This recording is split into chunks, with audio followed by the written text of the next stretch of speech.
Hey guys, welcome to another episode of Disney Dust. It's DisneyDwayne here, and in this episode we're going to be looking at the Hunchback of Notre Dame cast album recording that was released, and this was done at the Paper Mill Playhouse. No word yet on whether it'll be on Broadway, but I just wanted to bring this up as well. Many of you may not know that it was released in German in 1999. In Berlin, in Germany, actually.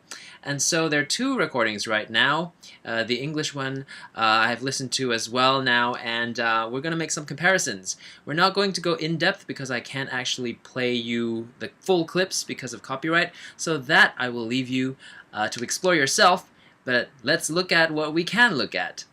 Because there's so many versions, let's sort that out first so we understand what I'm referring to.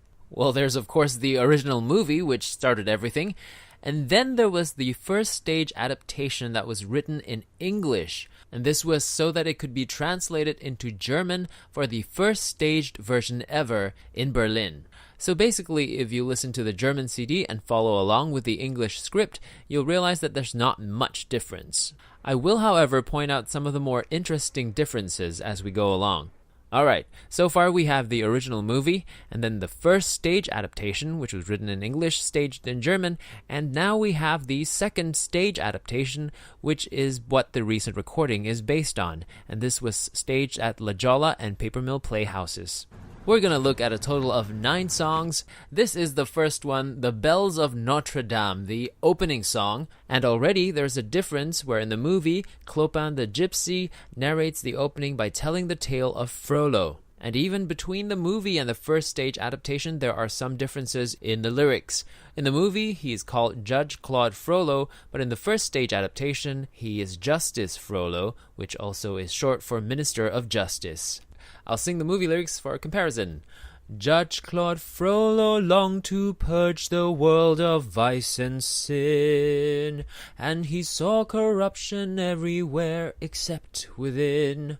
In the first stage adaptation, it was changed to Justice Frollo was a man with morals so pristine that he swore he would make all of Paris just as clean. So this leads into him meeting a gypsy who he kind of condemns and struggles to tear away a baby from her that she is holding, and she eventually tumbles down the stairs and hits her head dead. So his penance is to look after the deformed baby that she has left behind. Now in the second stage adaptation, which is also what the first English language cast album is based on, the story is completely changed. First of all, he's Archdeacon Frollo, and the story actually goes back to Frollo when he was a child, where as orphans, he and his brother turned to the church for refuge. But his brother grew more and more wild and took to the ways of the gypsies and was eventually expelled. Years later, at his brother's deathbed, he asks Frollo to take care of the child, who is presumably Frollo's nephew, since it was mentioned that the wife had died of pox. You'd have to have seen the La Jolla or Paper Mill Playhouse version to know about the pox information. In any case, there was a really cool device that was used in this staging that had Michael Arden, who plays Quasimodo, come on stage and transform into the Hunchback right after Frollo gives him the name Half-Formed or Quasimodo. In this version, the narration is not done by Clopin, but by the chorus. And if you're still listening, you must be as hardcore as I am, because not many people probably care about these details. You know, they just want to enjoy the recording as is. So good on you for that. This next song is Out There. The second stage adaptation follows the movie version in terms of lyrics and music. The first stage adaptation, though, which is the German one, expands the portion where Frollo sings to Quasimodo about staying away from people by staying in the bell tower. The next song, Balancing Act, features an interesting difference within the first adaptation itself between the English script and the German version.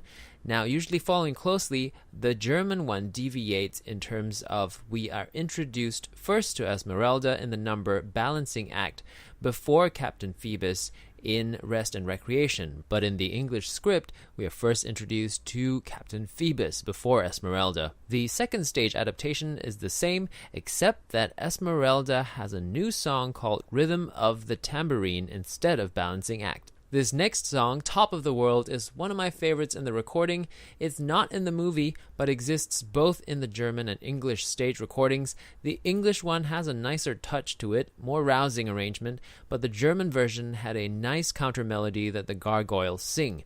Because the gargoyles were removed in the second stage adaptation, the lyrics have also changed quite drastically. In fact, Victor, Hugo, and Laverne, as they are known in the movie, or Childs, Antoine, and Loney, as they're known in the first stage adaptation, are mostly taken out in this second stage adaptation. The song A Guy Like You, in which they sing to him in the movie and in the German staging, is also removed from this stage version. Here's a quick look at a portion of Top of the World and the difference between the first stage adaptation and the second stage adaptation. You can see here that even the structure has been changed, and therefore the melodies kind of adapted to suit these structures. This next song, the Tavern Song, is found only in the second stage adaptation. This song further develops the attraction between Captain Phoebus and Esmeralda, which began at the cathedral before she sings God Help the Outcasts, and this is much to Quasimodo's dismay. In the first stage adaptation, this attraction is further developed not in a song, but in a scene where Captain Phoebus' soldier brings Esmeralda to him. This next song is a gorgeous ballad called Out of Love, and I'm pretty upset that it's not in the second stage adaptation, which means there's no English recording of this song. It was previously sung in German, and it was when Phoebus sings to Quasimodo to convince him to leave the tower once again to save Esmeralda. Quasimodo later joins him in a partial duet. I'm tempted to say I want to do an English cover of this song, so look out for it on my channel in the future, I guess. This next song is another ballad, which is mostly sung by Esmeralda and Captain Phoebus, and I love that there are so many ballads in this musical, which musicals tend to avoid because of the pacing, but yet we have another soaring ballad in the form of this song called In a Place of Miracles. And then we have yet another ballad, and this one is one of my absolute favorites, called Someday. This song was supposed to be in the movie, but didn't make it in. The intro to this song was kept, though, and eventually became God Help the Outcasts. I've actually done a cover of how it's supposed to be sung in the movie. If you're interested, check out the link in the video description below. A new intro has now been written for the stage versions, but the English version has some lyrics that are changed towards the end of the song. This next song is called Made of Stone. This is also not in the movie. At the end of the song, Drew Sarich takes it up an octave, which I really like, whereas Michael Arden, who plays Quasimodo in the English adaptation, chooses the lower note. That's pretty much it for the songs. If you're interested, you of course can pursue further exploration by making these comparisons yourself, following along the German recording as well as the script and the latest English recording. Not forgetting watching the original movie. Lots of interesting details and differences to discover. The big key difference between the movie version and the stage version is, of course, that in the movie version Esmeralda survives, but in the stage version she actually does not. There's also a stage version at the parks, which was MGM Studios at the time. I'll try and find a link and put it in the video description. And also a sequel to the movie, Hunchback of Notre Dame 2, where unlike many Disney sequels, almost the entire key cast returns. The songs are not by Menken and Schwartz, though, and this was released in 2002, 6 years after the original movie. And there you have it, a comparison between the two CDs right here, as well as the libretto and how it's changed over the years. If you like this episode, be sure to follow the Disney Dust playlist, or even better still, subscribe to the DisneyDwayne YouTube channel. You can also follow me on Twitter at DisneyDwayne. Be sure to tune in for more episodes, and until then, catch you later.